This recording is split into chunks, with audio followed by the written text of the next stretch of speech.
Welcome to Aadhi's palace. இன்றைக்கு நான் எங்களோட வீட்டு முறைப்படி ஒரு முட்டை பிரட்டல் கறி தான் செய்ய போகிறேன். இதை முட்டை பிரட்டை கறின்னு சொல்லலாம், முட்டை தொக்குன்னு சொல்லலாம். அதுக்கு இதில் நான் முட்டை எடுத்து வச்சு அதுக்குள்ளே தண்ணி விடுறேன். ரொம்ப தண்ணி விடக்கூடாது, மட்டமாக தண்ணி விட்டால் காணும். அந்த எனக்கு தெரிஞ்ச ஒரு பேச்சுலராக இருந்த ஒரு அங்கிள் ஒரு நாள் முட்டை அவிக்கிறார். அந்த பெரிய ரைஸ் குக்கரை தூக்கி வச்சு அது முட்டை தண்ணியை விட்டு ஒரே ஒரு முட்டை போட்டு அவிச்சார். அது மறக்கவே முடியாது.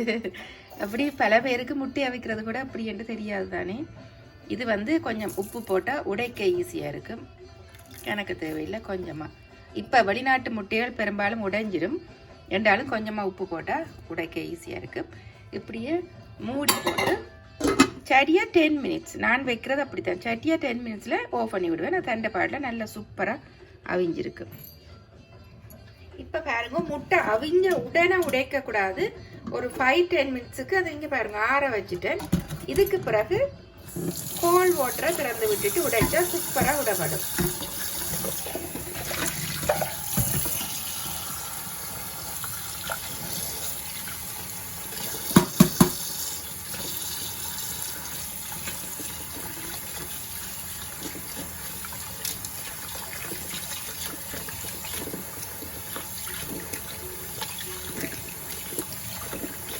பார்த்தீங்களா எவ்வளோ சூப்பராக வருதுண்டு.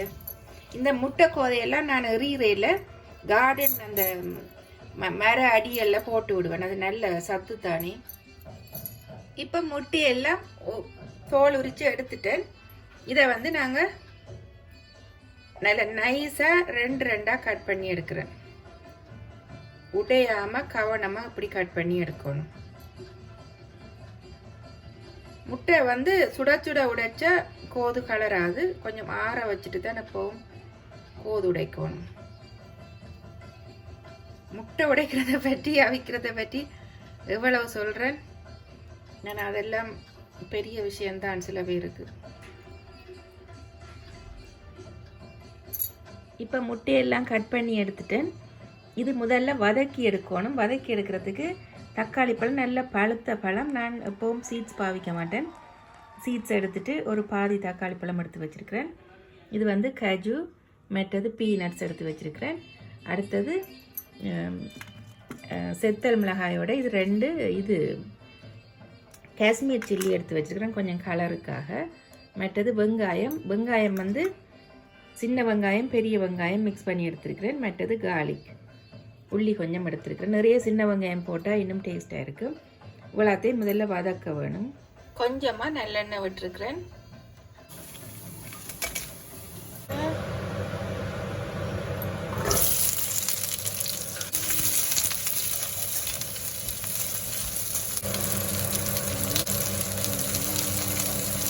அவசரப்படாமல் மீடியம் ஹீட்டில் வச்சு இந்த வெங்காயம் நல்லா வெங்காயம் உள்ளி நல்லா வதங்க வேணும்.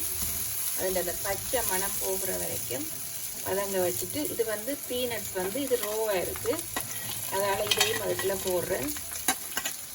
கேஜு ரோஸ்டட், அதனால் அது லாஸ்ட்டாக போடுறேன். இப்போ இதுவும் சேர்ந்து வதங்கட்டும். இப்போ இதுக்குள்ளே தக்காளி பழத்தையும் போடுறேன், கூட கேஜுவையும் போடுறேன். இப்போ நல்லா வதங்கட்டும். தக்காளி பழமும் நல்லா வதங்கிட்டு கொஞ்ச நேரம் ஆற விட்டுட்டு இதை அரைச்சிருப்போம். கொஞ்சமாக நல்லெண்ணெய் விடுறேன். ஒரு 2 மேசக்கரண்டி அளவு விடுறேன். கொஞ்சம் எண்ணெய் விட்டால் தான் அது நல்லா இருக்கும். அதுக்குள்ள கொஞ்சமாக கடுகு எடுத்து போடுறேன். பெருங்காயம் கொஞ்சமாக போடுறேன். இப்போ பாருங்க பொரிஞ்சு வந்துட்டுது கடுகு. நெருப்பை மீடியம் ஹீட்டில் வச்சுக்கொண்டு நாங்கள் அரைச்சி எடுத்ததை இதுக்கு ஊற்றுவோம்.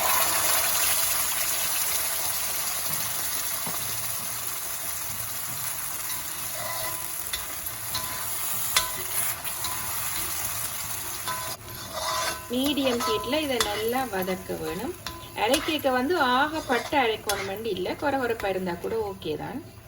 அதுக்கு ஆகலும் குறகுறப்பாகவும் இருக்கக்கூடாது. ஒரு கொஞ்சம் இந்த டிஸ்டையும் கழுவி இதில் ஊற்றுறேன். அரைக்கேக்கில் நீங்கள் கொஞ்சம் தண்ணி சேர்த்து அரைக்கலாம். ஆக தண்ணி ஆற்றக்கூடாது. ஒரு கொஞ்சமாக தேவைக்கு தண்ணி சேர்த்து கொஞ்சமாக அரைச்சி இது நல்லா கொதித்து வரணும். இப்போ பாருங்க, இது நல்லா கொதித்து பறக்குது. இந்த நேரம் நான் ஒரு மேசக்கரண்டி கறி பவுடர் போடுறேன்.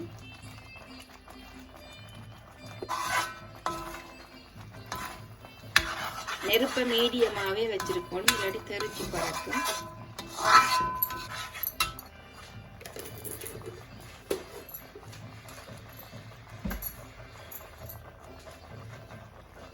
இதுக்குள்ள நான் ஒரு கொஞ்சம் பழப்புளி விடுறேன். நல்ல திக்கான புளி, ஒரு 1.5-2 மேசக்கரண்டி.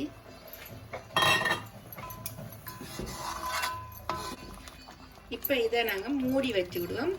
மீடியம் ஹீட்ல நல்லா அது கொதிச்சு வரட்டும், எண்ணெய் பிறந்து வரட்டும்.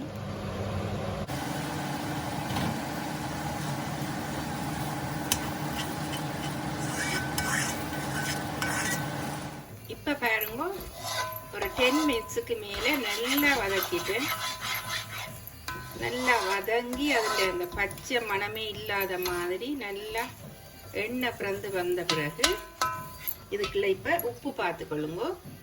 உப்பு காணாட்டி இப்போ கொஞ்சம் போடலாம். நான் இப்போ கொஞ்சமாக ஹாட் வாட்டர் சேர்க்குறேன். இதுக்குள்ள லைட்டாக ஹாட் வாட்டர் சேர்த்துட்டு இந்த கிரேவிக்கு நீ முட்டையை போட வேண்டியதான். நெருப்பை நல்லா குறைச்சி வச்சுட்டு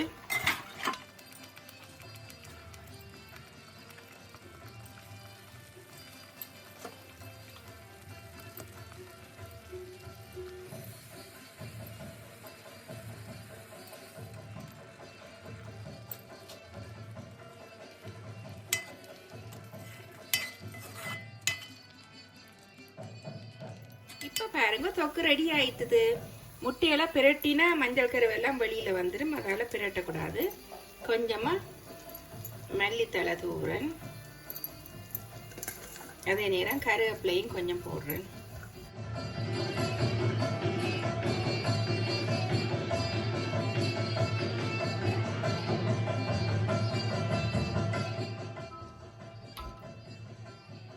இதோ இப்பொழுது சூப்பரான முட்டை தொக்கு ரெடி ஆயிட்டுது. இந்த கிரேவியை தொட்டுக்கொண்டே சாப்பிடலாம். அவ்வளோ சூப்பர் டேஸ்டாக இருக்குது. நீங்களும் செய்து பாருங்க. இதனை பார்த்த உங்கள் அனைவருக்கும் மிக்க மிக்க நன்றி.